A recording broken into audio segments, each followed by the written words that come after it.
बापरे, ते रोज रोज ना डब्यांचं इतकं नाटक असतं ना. डब्यांमध्ये डबे करायचे, भाजी चिरायची आणि भाजी चिरताना कधी कधी इतके हात असे दुखायला लागतं मला. तर हे सुरी घेऊन असे कट करून नाही हा बोटच दुखायला लागून जातं. मग मी पण म्हटलं जाऊ दे आता, हे कट करायचं नको टेन्शन, आपण मागूया चॉपर. तर मी हे चॉपर मागून घेतलेले आहे अमेझॉन वरतून. तर म्हटलं कशाला, आपण आहे ना प्रॉडक्ट काढलेले आहेत ते छान छान, मग चॉपरच मागू. कारण की काय होतं, कामाच्या घाई गडबडीमध्ये ना आपण स्वतःकडे लक्षच देत नाही. आपल्या हात बघा, मी नेल्स लावलेली आहे, तर नेल्स पण निघून जातात माझ्या काम करता करता. म्हटलं चला चॉपर्स मागू.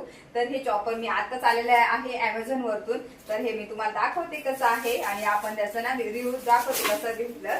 तर मी जस्ट आता आणलं आणि म्हटलं तर तुम्हाला पण दाखवते. तर हे मस्त छान असं कलर घेतलेला आहे, खूप माझा आवडीचा कलर आहे हा. आणि हे असं छोटस भांड, आणि मी हे चार ब्लेड आहे त्याचं घेतलेलं आहे. एकदम इझी आहे, सोपं आहे. तुम्हाला दाखवतेच एकदा बघा.